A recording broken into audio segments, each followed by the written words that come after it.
Hello my friends and welcome back. Thank you very much for being with me again today. Obviously the big news for today is Putin in his 7-minute speech that he had.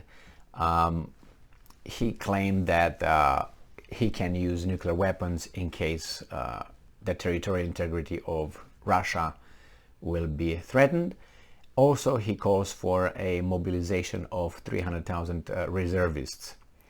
And he blames this on the help and the threats that blame on the West, the collective, so-called collective West that, according to Putin, threaten his country, and they talk about a small nuclear war, controlled nuclear war, and this is according to him.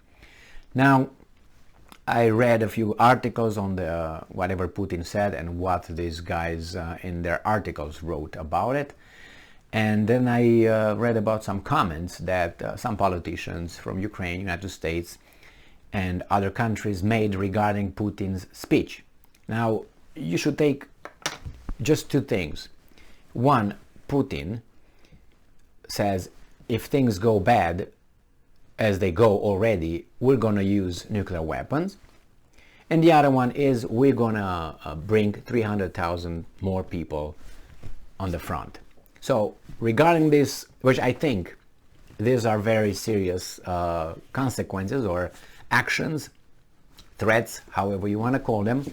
And if I would be on the opposite side, I would focus on its capability and the consequences of something like this, and how I can prepare for something like this or avoid or counter.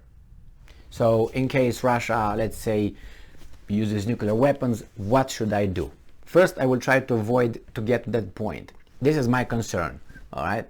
Second, I would say, okay, in case it gets to that point, how can I block it? How can I respond to that? So I try to stop it before it happens, and if it happens, then what? So prepare for the cataclysm. The problem is these guys that I read about, they are not focused on this. Guess what they're focused on? They're focused on calling Putin names, laughing, being very happy about the circumstances. This is unbelievable. On one hand, they should be happy because indeed this shows nothing but an emergency situation for Russia, and you have an emergency when things are not going well, and it seems like they don't go well. Okay, so that's one thing. So then you say, okay, we succeeded, we got these guys, they're losing. But then what? If they're losing, what's gonna happen? You've been already told what's gonna happen. They're gonna probably use nuclear weapons. So this is like this little scenario. Let me give you this one. So let's say you are in a room and you have a little fly going around and you don't like the fly and you want to kill the fly. And you say, well, I can't kill it. It's just too, flying around.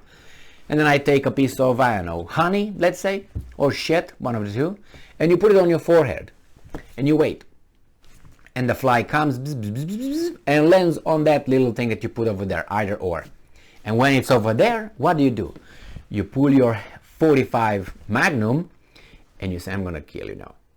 And then you shoot and you kill the fly and you're happy about it. What do you think happens next? You shoot yourself as well.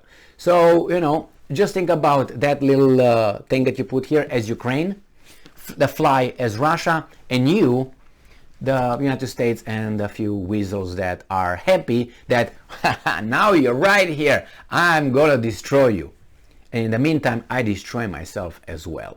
So these guys are just happy. And instead of anyone saying, hey guys, this is serious, they do not talk about that at all. They just, chest bump each other and they're happy about it. I'm happy it landed where I wanted it to land. Now we're going to squash it. How? I just told you how. Let me read you a few things here from this article. One is from Business Insider, but I'm going to go to the Associated Press. And in this one, he says that the mobilization comes up after Russian authorities tried to recruit more fighters into volunteer battalions and amid reports of widespread recruitment in prison as the Kremlin has struggled to replenish its troops. Okay, and then he says the total number of reservists to be called up could be as high as 300,000 people, officials say. Now, the Russian leader in 7-minute televised address to the nation aired Wednesday morning also warned the West that he isn't bluffing over using all the means at his disposal to protect Russia's territory in what appeared to be a veiled reference to Russia's nuclear capability. Putin has previously warned the West not to back Russia against the wall and has rebuked NATO countries for supplying weapons to help Ukraine. And then let's see, we have here Putin, and I'm quoting, Putin's speech is definitely a sign that he's struggling, and we know that, U.S. National Security Council spokesperson John Kirby said. So that is his, instead of saying, okay, then what? He just said, yeah, we know he's struggling. Yeah, that's okay, he's struggling. Then what?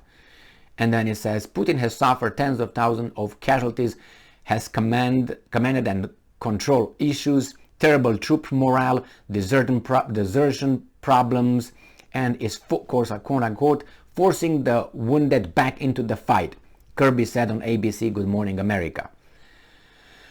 All right, well, we'll see what's going to happen, right? Then we have Serhiy Nikiforov from Zelensky's administration said that this is a recognition of the incapacity of the Russian professional army, which has failed in all its tasks. Okay, we got that one. The U.S. ambassador to Ukraine, Bridget Brink, tweeted that the mobilization is a sign of weakness, of Russian failure. What would that entail? What that means? British Defense Secretary Ben Wallace echoed that assessment, describing Putin's move as an admission that his invasion is failing. What will that mean? It's just like this. Instead of telling me, okay, then what? Putin accused the West of engaging in nuclear blackmail and noted statements, quote-unquote, some high-ranking representatives of the leading NATO states about the possibility of using nuclear weapons of mass destruction against Russia. And quote, he didn't identify who had made such comments. Quote-unquote, to those who allow themselves such statements regarding Russia, I want to remind you that our country also has various means of destruction. And when the territorial integrity of our country is threatened, to protect Russia and our people, we will certainly use all the means at our disposal. He added, it's not a bluff. Now, what are you going to do about it? What do you think about it? I mean, he's telling you straight what he's going to do, and this is not a bluff. We are talking about partial mobilization. That is, our citizens who are currently in the reserve will be subject to conscription. And immediately, and stress its limited scale. And above all, those who served in the armed forces who have a certain military specialty and relevant experience. So not everybody or anything like this. So